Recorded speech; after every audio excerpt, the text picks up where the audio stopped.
Don't forget to like the video, share your thoughts in the comments, and subscribe to stay updated with our latest. The afternoon draped my suburban neighborhood in a golden hush, the sun spilling its warm rays across manicured lawns and white picket fences, painting everything in a soft, nostalgic glow.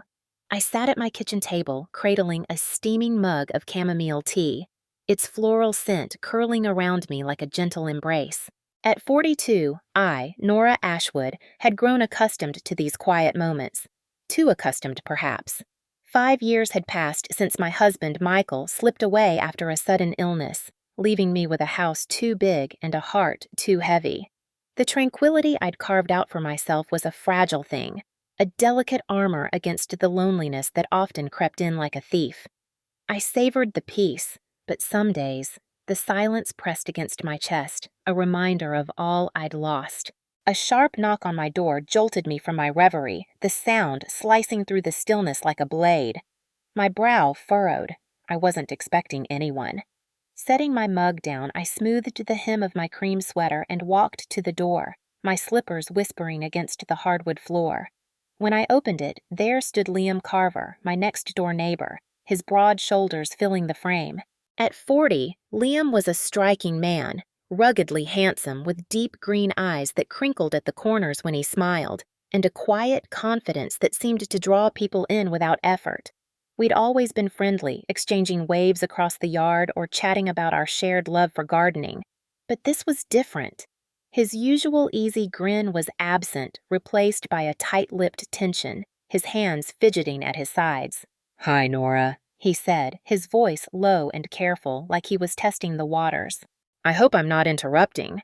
I blinked, caught off guard by the urgency in his tone, but I managed to smile, stepping aside to let him in. "Not at all, Liam. Come in. What's going on?" He hesitated, casting a quick glance over his shoulder as if checking for prying eyes, then stepped inside. The moment the door clicked shut, I saw it, a shift in his gaze, from casual neighborliness to something raw, vulnerable, and almost desperate. It sent a shiver down my spine, not out of fear, but from the weight of whatever he was carrying. I gestured toward the living room, my curiosity tingling like static beneath my skin. "Let's sit. You look like you could use a moment." He followed me to the couch, his movements stiff, and sank into the cushions, clasping his hands together so tightly his knuckles whitened. I perched on the edge of the armchair across from him, my heart thudding a little faster as I watched him struggle to find his words. "I know we're not close," he began, his voice rough with emotion. "But I've always admired you, Nora. The way you've held yourself together after losing Michael, the way you've built this beautiful life, it's inspiring. And right now I need someone like you in my corner." His words hit me like a gust of wind, unexpected and disorienting. Admiration? From Liam? I felt a flush creep up my neck, a mix of flattery and unease. "Thank you, Liam," I said softly, my voice barely above a whisper. "But what do you need help with?" He exhaled, a shaky breath that seemed to carry the weight of the world, and leaned forward, his green eyes locking onto mine with an intensity that made my stomach flutter. "It's my sister Sophie. She's going through a messy divorce. Her husband walked out on her, and she's a wreck. She's always looked up to me, but I can't give her what she needs right now. She needs someone who's been through hell and come out stronger. Someone like you. I think you could help her, Nora. Give her hope. Show her she can get through this." The request hung in the air, heavy and unexpected. My mind spun, grappling with the weight of what he was asking. Me? Help his sister? I barely knew Sophie, had only met her once at a neighborhood barbecue, her laughter bright and carefree back then. But now, I thought of my own grief, the nights I'd spent curled up on this very couch, sobbing into Michael's old sweater, the days I'd forced myself to keep going even when my heart felt like a stone in my chest. I'd survived, yes, but the scars were still there, jagged and raw beneath the surface. Could I really help someone else when I still felt so fragile myself? I don't know if I'm the right person," I admitted, my voice trembling as I looked down at my hands, twisting them in my lap. "I've been through a lot, but it still hurts, Liam. I'm not sure I'm strong enough to guide someone else." He leaned closer, his voice softening, a quiet plea woven into every word. "You don't see it, do you? You're a survivor, Nora. You've turned your pain into something beautiful. Your garden, your home, the way you carry yourself. Sophie needs that kind of strength. I wouldn't ask if I didn't think you could make a difference." His faith in me was disarming, piercing through the walls I'd built around my heart. I wanted to say yes, to be the person he saw in me, but fear coiled in my chest like a snake. What if I let Sophie down? What if I let him down? And deeper still, a quieter fear whispered, what if opening my heart to this, to him, left me vulnerable again? I'd lost Michael, the love of my life, and the pain had nearly broken me. I couldn't survive that kind of hurt again. But as I met Liam's gaze, saw the hope flickering in his eyes, I felt something shift inside me, a spark of courage, faint but undeniable. "I'll meet her," I said finally, my voice steadier than I felt. "If you think I can help, I'll do what I can." The relief that washed over his face was like sunlight breaking through clouds, warm and radiant. "Thank you, Nora," he breathed, his voice thick with gratitude. "You have no idea how much this means to me." Over the next few days, we arranged for Sophie to visit my home. Liam became a frequent presence, stopping by with updates or just to chat, his visits a bright spot in my otherwise predictable routine. We'd sit on my porch, the late afternoon sun casting long shadows across the lawn, sharing stories over glasses of lemonade. He told me about his childhood with Sophie, his work as a landscaper, his dreams of traveling the world someday. I found myself opening up too, about Michael, about the garden I'd planted to honor his memory, about the quiet ache that still lingered in my chest. With every conversation, I felt the walls around my heart crumbling, brick by brick, and it terrified me. One evening, as we watched the sunset paint the sky in shades of peach and lavender, Liam turned to me, his green eyes glowing with an intensity that made my breath catch. "Nora," he said, his voice low and husky, "I never thought asking for your help would bring us this close. But it's been incredible, hasn't it?" I swallowed hard, my heart pounding against my ribs. The air between us crackled with something unspoken, something electric. "It has," I admitted, my voice barely a whisper. But inside, panic clawed at me. I liked Liam, more than I wanted to admit. His warmth, his kindness, the way he made me laugh. It was stirring feelings I thought I'd buried with Michael. But what if I let myself feel this, and it all fell apart? What if I lost him too? The thought sent a shiver of dread through me, and I looked away, focusing on the horizon to steady myself. Sophie's visit came a few days later, a crisp afternoon with the scent of autumn leaves in the air. She arrived at my door, a petite woman with tired eyes and a hesitant smile, her shoulders hunched as if carrying an invisible weight. We sat in my living room, the sunlight streaming through the windows, and I poured her a cup of tea, my hands steady despite the nerves fluttering in my stomach. "Liam says you've been through a lot," I began gently, watching her carefully. "I know how hard it can be to lose something you thought would last forever." Her eyes welled with tears, and she nodded, her voice breaking as she spoke. "I feel so broken, Nora, like I'll never be whole again." I reached for her hand, my own grief rising to the surface as I remembered my darkest days. "I felt that way too," I said, my voice soft but firm. "When Michael died, I thought I'd never smile again. But you find a way to keep going, Sophie. You build something new, piece by piece. It's not the same, but it can still be beautiful. We talked for hours, sharing stories of loss and resilience, and I watched her slowly unfurl, her shoulders relaxing, a spark of hope flickering in her eyes. By the time she left, she hugged me tightly, whispering, "Thank you, Nora. I think I can do this." I felt a swell of pride, but also a quiet ache. I'd helped her, but the act of revisiting my own pain had left me raw, exposed. Liam came by that evening, his face alight with gratitude as he stepped into my living room. "Nora, you're incredible," he said, his voice thick with emotion as he pulled me into a hug. His arms were warm, strong, and he held me just a moment longer than necessary, his breath warm against my ear. "You've done more for Sophie than I ever could have hoped, and you've done something for me too." I pulled back, my heart racing as I met his gaze. There was something new in his eyes, something deeper, more intense. "What do you mean?" I asked, my voice trembling.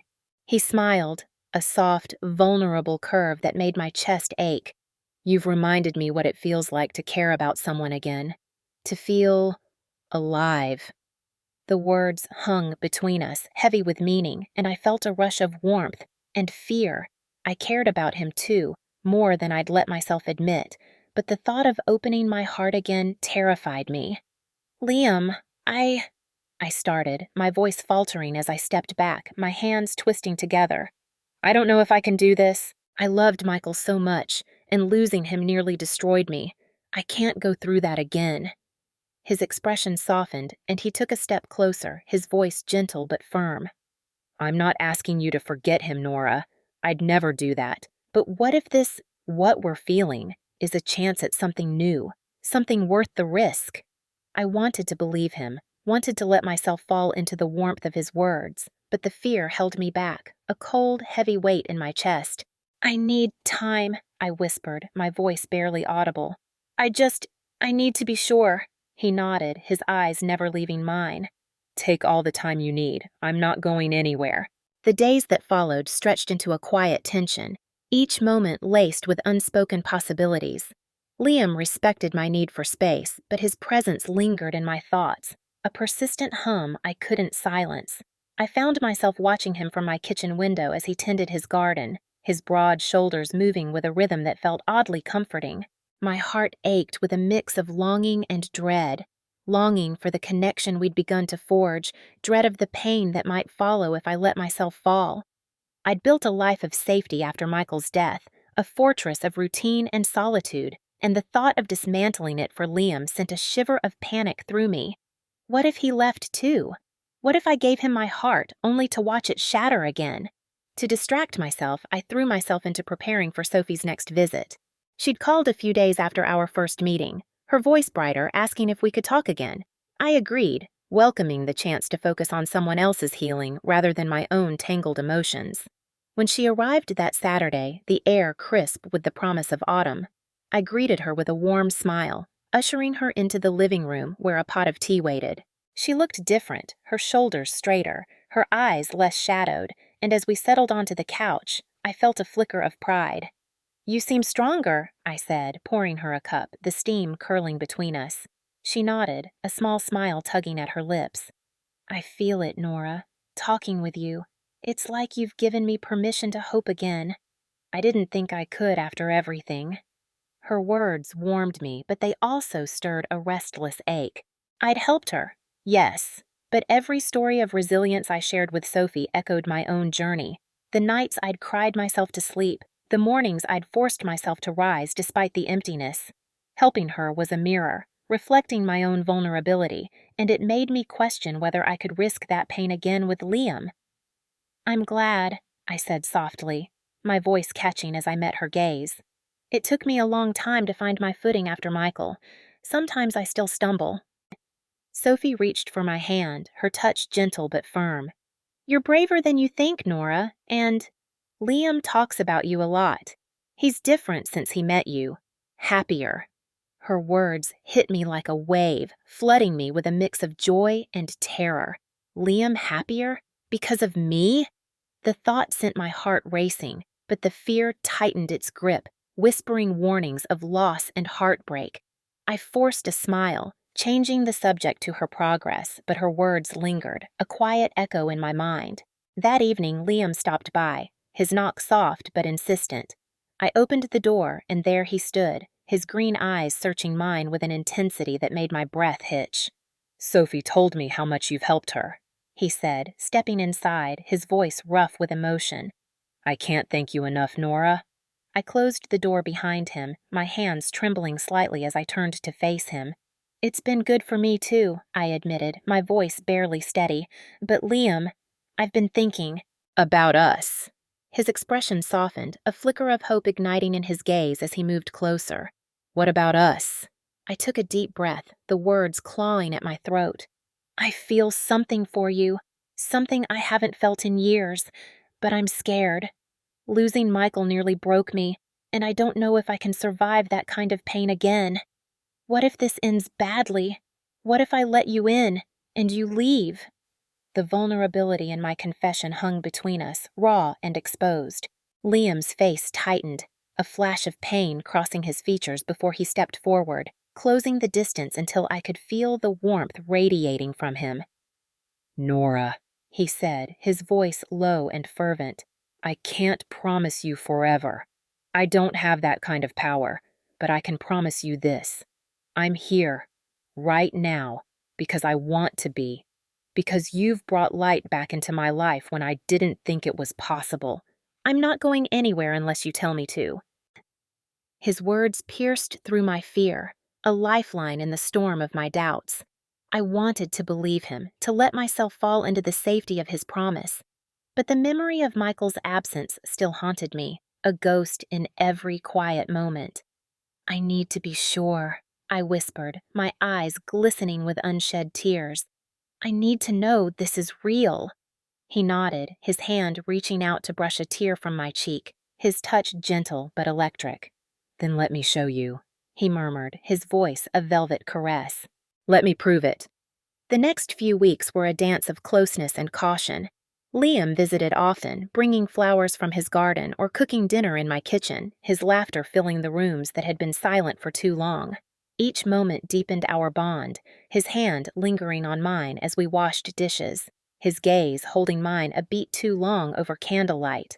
But every step forward was shadowed by my fear, a constant whisper that I might lose him, that this happiness was borrowed time. One rainy evening, as thunder rumbled outside, Liam arrived with a bottle of wine, his hair damp and his shirt clinging to his chest. We sat by the fireplace, the crackling flames casting a golden glow over his features. Sophie had called earlier, her voice buoyant as she shared news of a new job, and the relief in Liam's eyes was palpable. "You've changed her life, Nora," he said, pouring us each a glass, his voice thick with gratitude. "And mine." I took the glass, my fingers brushing his, and the contact sent a jolt through me. "I've changed too," I admitted, my voice trembling with a mix of fear and longing. "You've made me feel alive again, Liam, but it scares me. Every day, I'm terrified of losing you." He set his glass down and moved closer, his hand cupping my face, his thumb tracing my jawline with a tenderness that made my heart ache. "I'm scared too," he confessed, his breath warm against my skin. "But I'd rather face that fear with you than live without this. Without us." The sincerity in his words unraveled me, and I leaned into his touch, my resolve crumbling. "Then stay," I whispered, my voice breaking with emotion. "Stay with me." His eyes darkened with a quiet intensity, and he closed the distance between us, his lips brushing mine in a kiss that was tentative at first, then deepened with a hunger that sent heat coursing through me. His hands slid to my waist, pulling me closer, and I melted into him, my fears dissolving in the warmth of his embrace. The kiss was a promise, fierce, desperate, yet tender, igniting a spark that had been dormant for years. We pulled back, breathless, our foreheads resting together, the rain a soft symphony outside. "I'm not going anywhere," he murmured, his voice husky with emotion, his fingers threading through my hair. "Not unless you push me away." I smiled, a shaky, radiant thing, and pressed my lips to his again, this time with a boldness that surprised me. The kiss lingered, a slow burn of passion tempered by the tenderness we'd built, a dance of trust and desire that left us both trembling. As we parted, the firelight danced in his eyes, and I felt a certainty settle in my chest, a belief that this, whatever it was worth the risk. In the weeks that followed, we navigated our new relationship with a mix of caution and excitement. Sophie thrived, her laughter echoing through my home during her visits, and Liam and I grew closer, our love a quiet flame that warmed the spaces Michael's absence had left cold. It wasn't perfect. There were nights when my fear resurfaced, when I woke from dreams of loss. But Liam was there, steady and patient, guiding me back to the light. Looking back, I realized that his simple request had been the catalyst, not just for Sophie's healing, but for my own. a reminder that sometimes the most unexpected knocks at the door can lead to the most extraordinary love.